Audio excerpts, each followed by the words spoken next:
వైసీపీలో దళితులను గౌరవం గుర్తింపు లేదన్నారు మాజీ మంత్రి నక్కా ఆనంద్ బాబు. సత్యవేడు ఎమ్మెల్యే ఆదిమూలం చేసిన వ్యాఖ్యలే అందుకు నిదర్శనమని అన్నారు. సత్యవేడు నియోజకవర్గంలో పెద్దిరెడ్డి పెత్తనం చేశారని విమర్శించారు. దళిత గిరిజనుల్ని సీఎం జగన్ తొక్కేస్తున్నారని, వారిపై రెడ్లు పెత్తనం చేస్తున్నారని నక్కా ఆనంద్ బాబు ఆరోపించారు.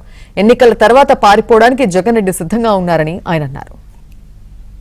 ఒక్కొక్కరు బయటకు వచ్చి చెప్తా ఉంటే దీనికి సమాధానం ఏం చెప్తాడని చెప్పి నేను అడుగుతా ఉన్నా. ఇలా వాళ్ళ చెల్లి అడిగేదని చెప్పమని సమాధానం అది కూడా మా మీదగా నెడతా ఉన్నాడు.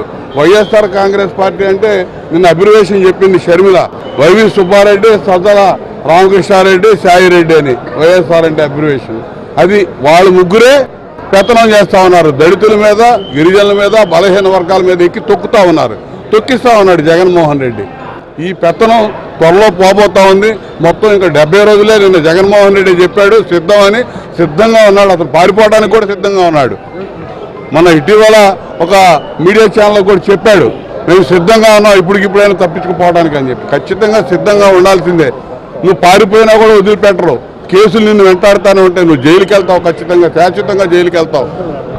ఈ రోజున ప్రతి దానికి కూడా నువ్వు చేసిన దుర్మార్గాలన్నిటికీ సమాధానం చెప్పుకోవాల్సిన రోజు జైల్లో కూర్చొని బయట సమాధానం చెప్పాలి. నువ్వు ఏ విధంగా దళితులను అణచివేసావో, దళితులు ఓట్లు దండుకొని అధికారంలోకి వచ్చినటువంటి జగన్మోహన్ రెడ్డి ఇవాళ చేసినటువంటి అకృత్యాలు అన్నీ ఇన్ని కాదు. డాక్టర్ సుధాకర్ నుంచి డాక్టర్ అచ్చెన్న వరకు చూసాం ఎన్ని సంఘటనలు.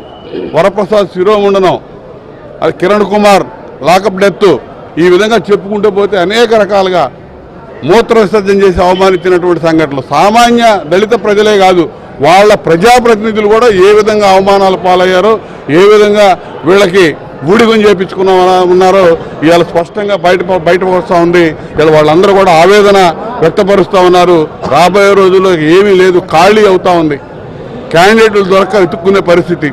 వీళ్ళు ఎమ్మెల్యేలను అడ్డగోలుగా తీసేసి ఏదో ఎంపీగా పోటీ చేయమని ఇంకోటి పారిపోతా ఉన్నారు.